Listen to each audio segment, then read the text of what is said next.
Thank you.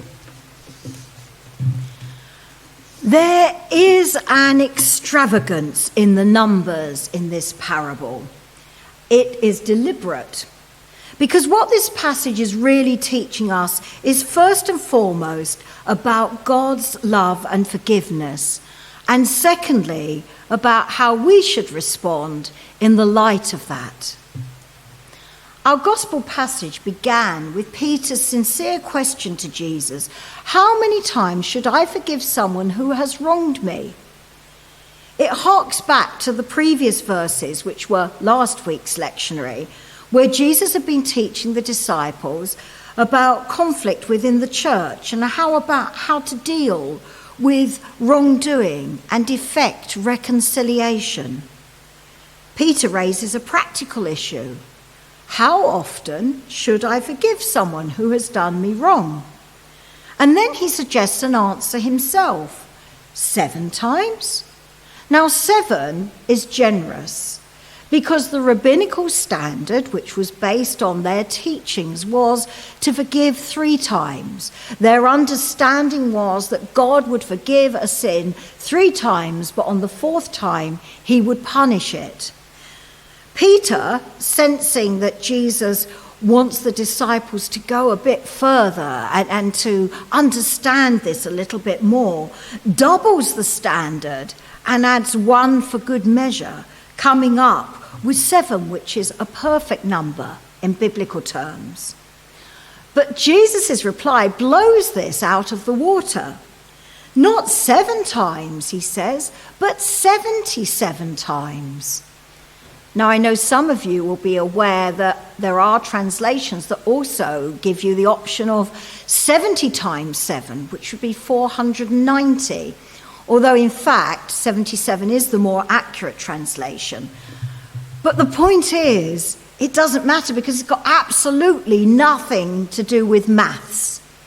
Jesus is not giving his disciples or us a maths lesson, but a lesson in grace. He is not inviting us to keep careful records, but setting a standard that makes record keeping impractical.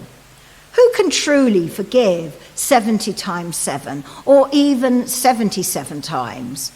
If you start to try and keep track of it, how will your heart be changed to be forgiving if you're marking up chalk marks effectively on the wall to see where you've got up to? Then how is that forgetting the sin? To keep track is not to forgive, but is rather to record progress until the day when you can say, right, I can quit forgiving them now. Jesus goes on to try and explain this extravagance of forgiveness in the parable, and immediately we come across yet more enormous numbers. 50 million silver coins. Now, different translations have different amounts, but the point in all of them is not what the actual debt was, but that it was completely unrepayable. The debt was too large for the official or anyone to pay back. I wonder if we could even begin to imagine what it might be like to owe such an enormous debt. Well, I guess there are some people in society who do. Gamblers whose addiction has taken such a hold that they have lost their car, their job, their home, and probably the love and respect of their family. Those who have borrowed unwisely from loan sharks, perhaps in a moment of desperation, intending always to repay at some point, but then being crippled by the cruel interest rates and having to borrow on top of the original debt to try and repay that until their position is hopeless and they are at the bottom of a pit of debt from which they can never extract themselves. Those who have faced desperation due to circumstances beyond their control, loss of job, defaulting on the mortgage. Those who have had to declare themselves bankrupt or otherwise face imprisonment. They will be able to go forward in life, but there will always be a black mark against their name. And they will always go forward knowing that there were creditors that never got repaid. Now, these may not have been our own experiences for which we should be grateful to God, but we may know of people who have struggled in this way, and we may know or have heard of people who have taken their own lives because they couldn't cope with the situation that they found themselves in because of debt. But in this parable, what happens? Initially, the king appears about to impose the usual sentence. The man and his family will be immediately sold into slavery. And that would have taken the rest of their lives and the lives of their children's children, because such an enormous debt could never be discharged in one person's lifetime. But the official pleads for mercy, and he promises to repay every bit of the money, which is something he patently couldn't do, and the king knew it. It was an empty promise on the official's part, but he was desperate. And the king was moved to compassion. Not only does the king let off the official from the punishment, but he writes off his debt. That's it. Done. Paid. There's nothing left for the official to do. He has a clean sheet, a fresh start in life. Billy Graham used to tell a story about how he was stopped for speeding. And he went to court, appeared in court, and pleaded guilty. The judge was quite a fan of Billy Graham's, and he was a bit embarrassed because there was Billy Graham, and he had no choice but to impose a fine. He couldn't not do it because justice had to be done. But Billy says that at the end of proceedings, he went to pay the fine, he discovered it had already been paid for him by the judge. Thus, justice was done, but Billy was let off.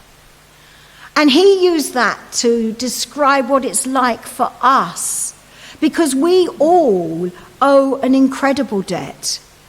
We have a debt of sin that we cannot of ourselves pay.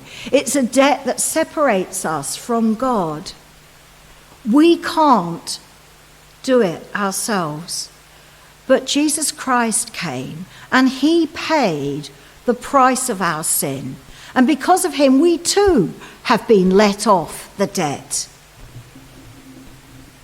We have been forgiven everything. So what should our response be to the fresh start, the new life, the clean sheet that we are given? And this is the point of the next part of the parable.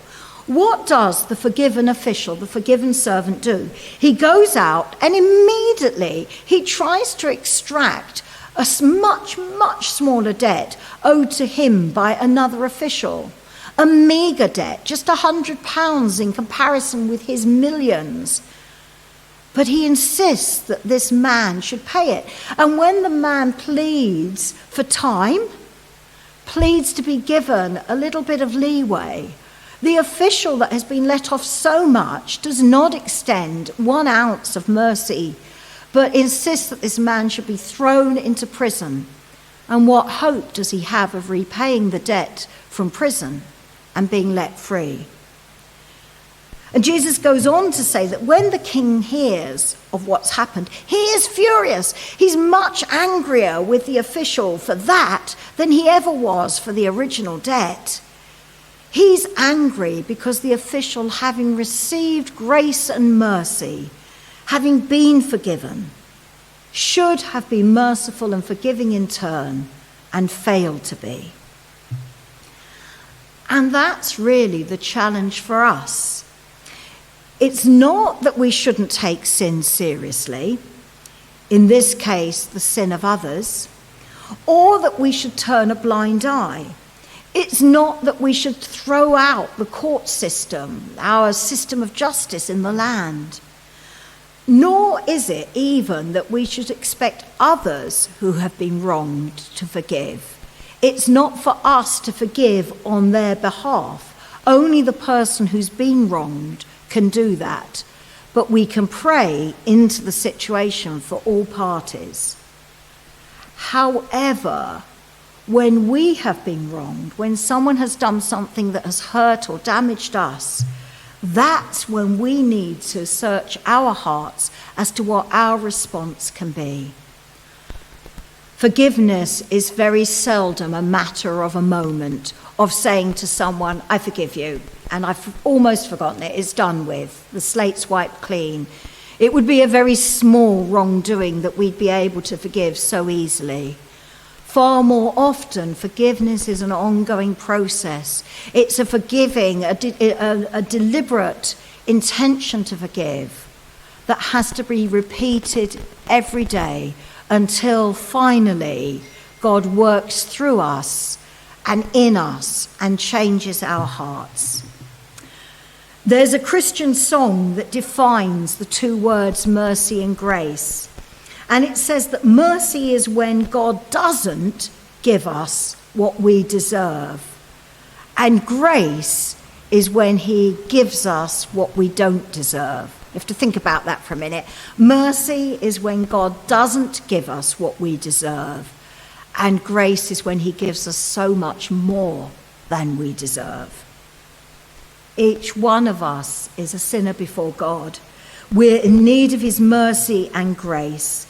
And if by that grace we have been forgiven, then we should seek to forgive those who have wronged us. May God remind us of the enormous debt we owe and have been released from, and give us his strength and grace to go and do as Jesus has done. Amen.